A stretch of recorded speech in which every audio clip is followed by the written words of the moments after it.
Kondisi pasar kripto hari ini lagi panas banget. Setelah beberapa pekan tekanan terus terasa, sekarang banyak yang mulai tanya, apakah kita benar-benar masih di fase awal siklus atau udah mendekati puncak berikutnya?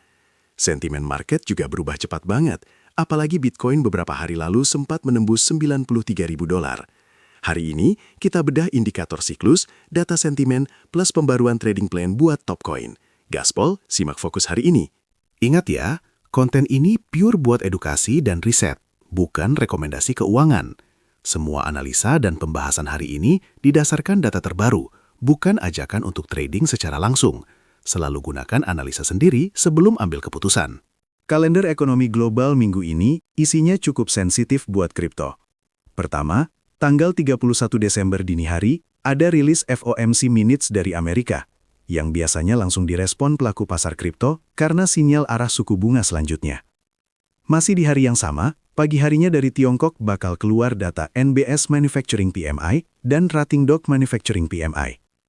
Dua angka indeks manufaktur ini jadi barometer kondisi ekonomi China yang ikut narik sentimen market global. Lalu, di awal Januari ada ISM Manufacturing PMI dari Amerika. Semua event ini bisa nyaret volatilitas kripto, jadi jangan lewatin update-nya.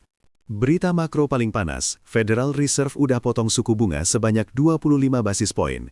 Ini pemangkasan ketiga kali berturut-turut dan sekarang bunga acuan sudah turun ke 3,6%, posisi terendah dalam hampir 3 tahun terakhir. Efeknya, pasar kripto langsung respons positif, bikin Bitcoin makin dilirik karena peluang bunga rendah bikin investor lebih berani pegang aset kripto yang nggak kasih yield. Lanjut, dari sisi tenaga kerja Amerika, Bureau of Labor Statistics rilis data pekerjaan yang campur aduk. Payroll di bulan November naik 64.000, lebih tinggi dari ekspektasi. Tapi, unemployment rate malah naik jadi 4,6%. Market jadi sedikit ragu, karena walaupun ada pertumbuhan, tekanan di tenaga kerja mulai terasa. Ini bisa bikin investor kripto mikir ulang soal risiko dan peluang di tengah kondisi ekonomi yang nggak pasti. Bitcoin sendiri sempat rebound ke atas $93.000 gara-gara kombinasi pemangkasan bunga dan berita regulasi yang makin positif. Likuiditas global naik, aturan kripto mulai jelas, dan institusi rame-rame masuk. Efeknya, market jadi bullish dan banyak yang mulai targetin $100.000 sebagai psychological resistance berikutnya, asalkan tren makro dan regulasi tetap berpihak. Indeks Fear and Greed hari ini masih di zona takut, skor 28.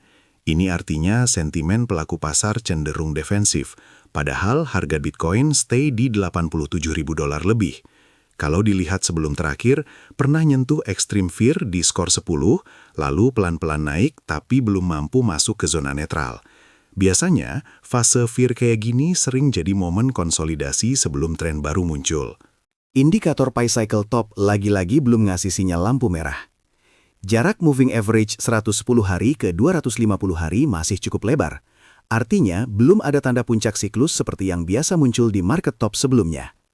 Analoginya, lampu peringatan masih jauh dari nyala, walaupun harga udah cukup tinggi. Fuel multiple hari ini ada di bawah 1, tepatnya 0,94. Fase kayak gini sering muncul di awal atau pertengahan siklus bull, belum ke titik euforia atau overheated.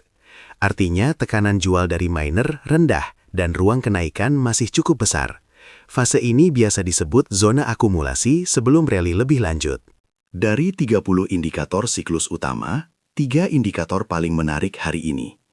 Bitcoin Rainbow Chart masih jauh dari area merah atau bubble. Indikator CBBI sekarang di level 53 dari 100, masih jauh dari sinyal top. Dan MVRV Z-score juga sangat rendah di 1,07.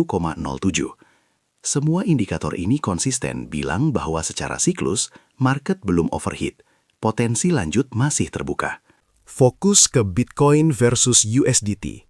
Harga sekarang konsisten di sekitar $87.300 dan posisi ini masih sangat dekat dengan lower Bollinger Band 4 jam. Volume transaksi lumayan tinggi, tekanannya cenderung ke bawah, tapi ada bounce kecil dari support 87.200. Skenario utama, selama harga nggak breakdown bawah 86.600, masih ada peluang untuk pullback ke atas, apalagi kalau tembus resisten di sekitar 88.600 sampai 89.300. Skenario alternatif, kalau support bawah jebol dan harga breakdown, potensi koreksi ke area lebih rendah bakal terbuka. Jadi area 86.600 vital banget untuk jadi acuan risk management. Overall, kondisi hari ini fokus ke potensi bounce, tapi tetap waspadai false break dan volatilitas mendadak dari berita makro. Ethereum versus USDT saat ini perdagangkan di $2.926. Posisi ini masih terjepit antara lower Bollinger Band dan resistance 4 jam. Area reaksi penting di 2.900, jadi selama harga bisa bertahan di atas support 2.890, potensi rebound ke resistance 2.972 atau 2.995 tetap ada.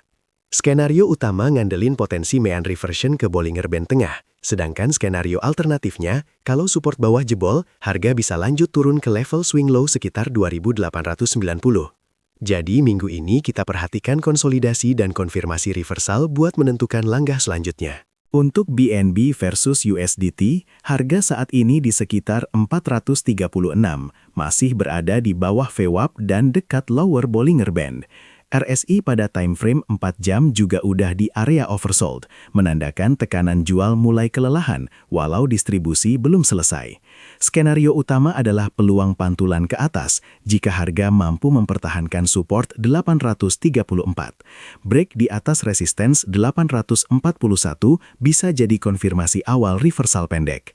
Skenario alternatifnya, jika support bawah gagal, harga berpotensi lanjut koreksi ke indikator support lebih rendah. Jadi area 834 menjadi pivot penting dalam risk management setup minggu ini. Tetap cermati reaksi candle dan sentimen market global. Solana versus USDT saat ini di kisaran $122, bergerak di dekat lower Bollinger Band time frame harian. Setelah sempat tertekan ke bawah, sekarang harga coba bertahan dan konsolidasi di atas area 122. Skenario utama, selama belum tembus daily support di 116,5, potensi naik ke resisten 126,19 atau 127,6 masih ada. Kalau balik di bawah 116,5, risk downside terbuka.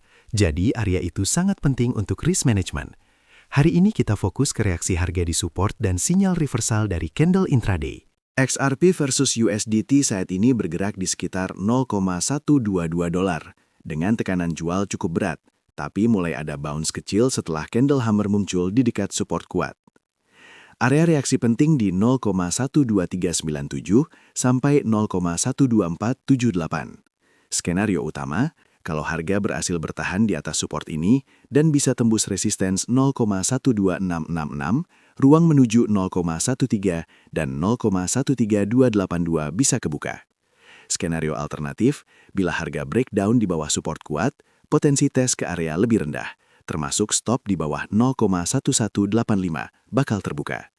Jadi minggu ini fokus pada konfirmasi sinyal pantulan di zona support lama.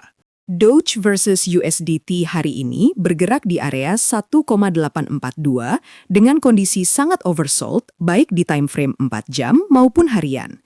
RSI sudah masuk level jenuh jual dan harga berkali-kali gagal breakdown di bawah 1,777. Skenario utama, selama bisa bertahan di atas support ini dan nembus resisten 1,9, Doge punya potensi naik ke 1,9383 bahkan 2,0991. Kalau gagal bertahan di 1,777, koreksi lebih dalam bisa terjadi. Jadi, reaksi di area support ini penting buat validasi kelanjutan tren jangka pendek. Sekali lagi ditekankan, semua analisa dan pembahasan hari ini hanya untuk tujuan edukasi dan riset. Tidak ada jaminan profit, risiko tetap masing-masing. Dan pastikan, sebelum keputusan apapun, selalu analisa sendiri dan kelola risiko secara disiplin.